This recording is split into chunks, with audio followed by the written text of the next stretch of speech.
Virginia, Illinois, West Virginia, and Missouri. Yeah, well, we'll bisect the angles, and we'll also bisect these with a ruler.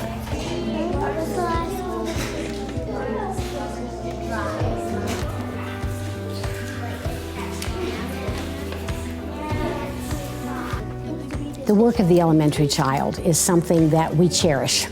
We want them to work. What does it look like? It looks like the child active, being active. That's what work looks like. The teacher needs to really make sure from the time children come in to a 6 to 9 class to teach the children how to work together. It doesn't just happen magically, but we need to help give them the skills. Well, you could do this, and you could do that, and you could do this other part of the project. And the teacher needs to initially be the facilitator, the one who helps them see how something can be broken down, each person can do his or her own part, and then it can come together. Whoa, Rose! I know. From something as basic as making a first book together, where each child makes one page, and then they decide who's going to do the cover, who's going to do the back, who's going to punch the holes and tie the ribbon in it.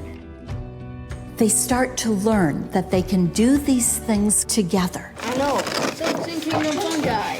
See? Okay. You take one big square and you cut 4 right angles out of it. Kingdom. Yes, it'll fit. Yeah, kingdom. That's so bad. Why am I doing this? Because you had the good best writing. In the elementary child, what has come alive is their reason and their imagination. And so when you give a lesson, which is not really a lesson as such, it's a story. It's a story to pique their interest. And you have to tell it to them like a story. It doesn't matter what you're talking about. You could be talking about photosynthesis to a 6-year-old, but it's a story that you tell them. And you start that story with a question, because these children have incredible intellects. And because the reason is now in place, if you start your story with a question like, have you ever thought about how the plant eats? Well, I have a story about that. And as soon as you tell your story like that, you captured their attention. The beauty of Montessori is she understood this about children, and so she devised these impressionistic charts. So once you told the story, you could show a chart that helped the child to visualize what was going on in the story. That was all to capture their interest. Once you capture their interest, it's natural for them to want to work together. So what that looks like in the classroom is the teacher gives her lesson and she inspires them. And then at the end of that, she says to the children, all right, what do you want to do? She's not imposing follow-up. Now, she expects follow-up of a certain kind, and the children know that she expects follow-up, but they also know if they come up with a constructive activity, that they will be free to work as long as they want on that. And because they know that the materials are in the classroom, they can implement this idea. So she could say, oh, well, would you like to make a model? Would you like to make a chart? Would you like to make a timeline? Oh, can we do that? Yes. you can do that. And furthermore, I have some special paper for you, or I have some watercolors that you can use. Or if you did a diorama, we've got some clay. Yes, we have what you need. Now you come up with your idea and you can do that.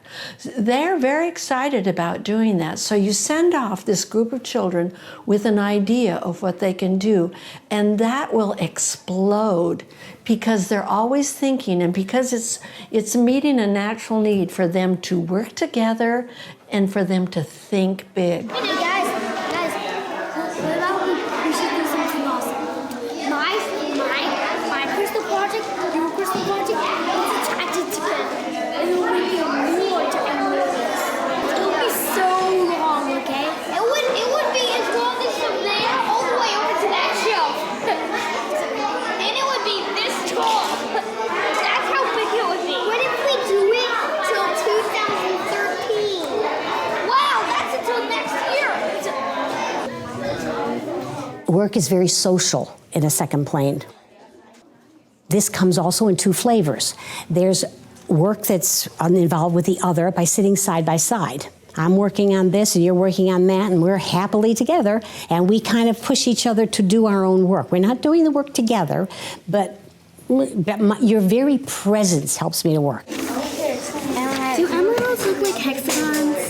They usually just come in chunks, but if they're cut and polished, you can make it look like that.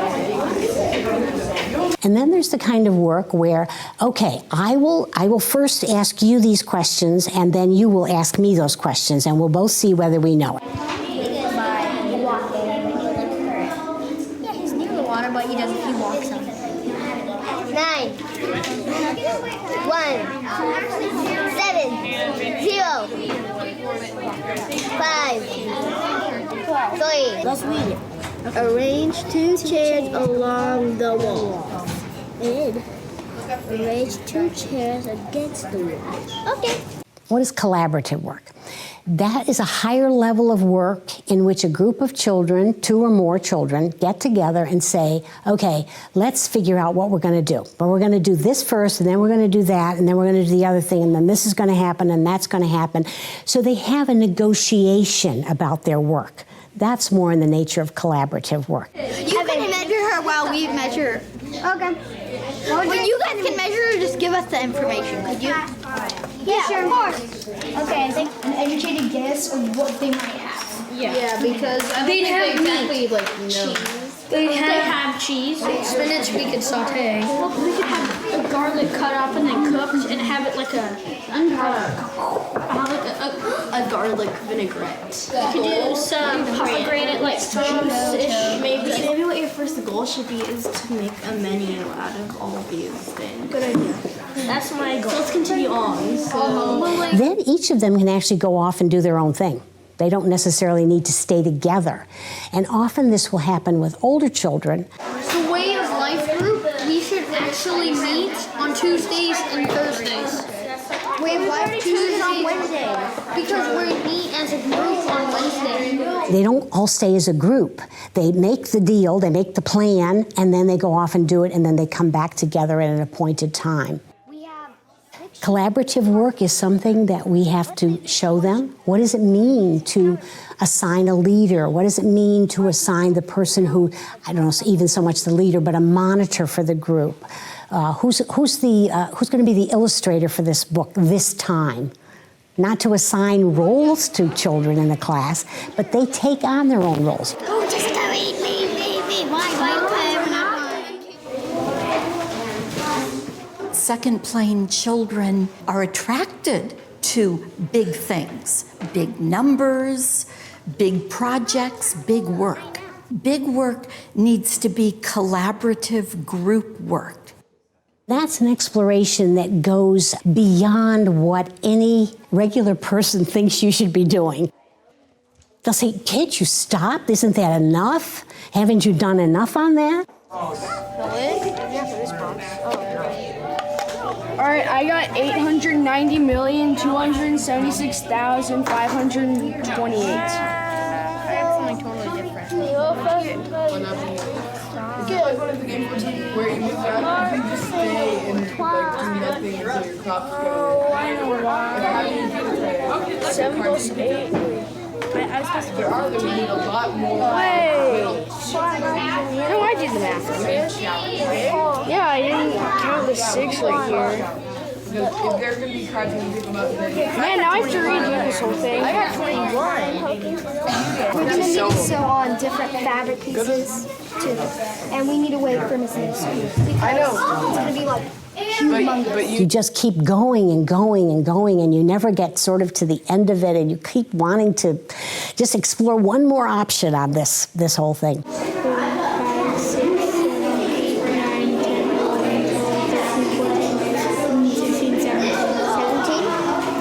18, 19, and we get 1,000, right?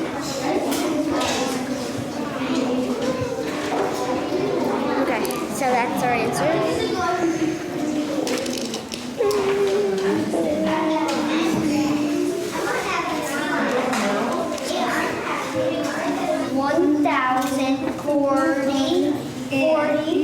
And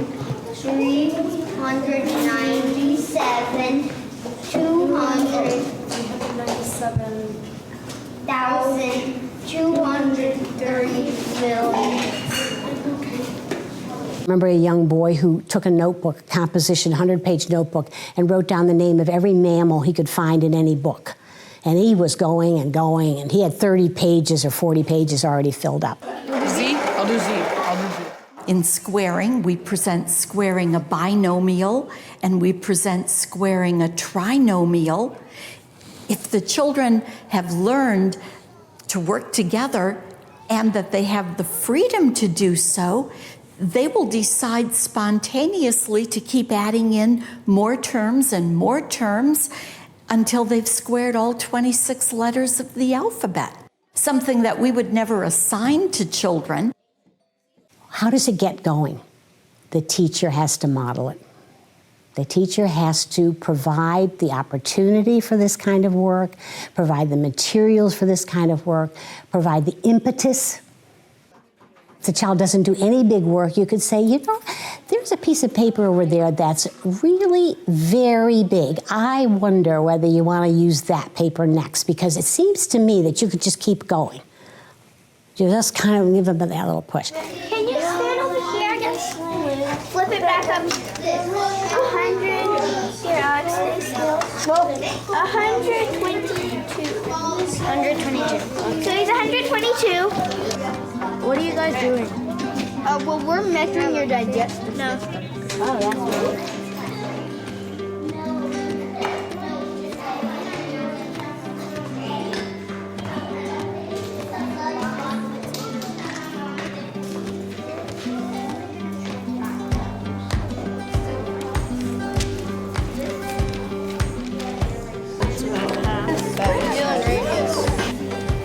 Get the diameter.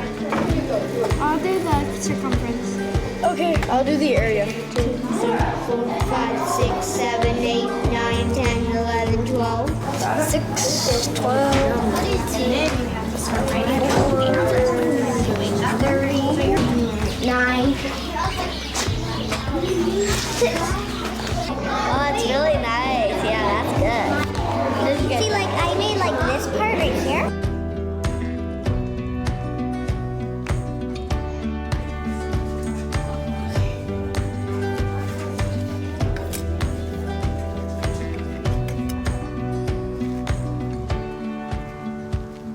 We need 2 of them. Wait.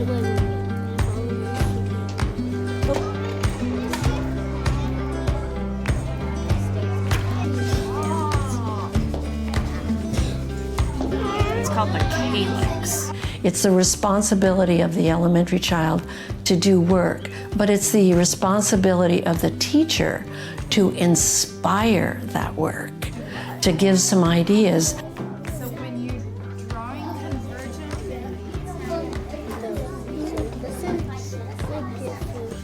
They will do it because they have the freedom and the desire to do it.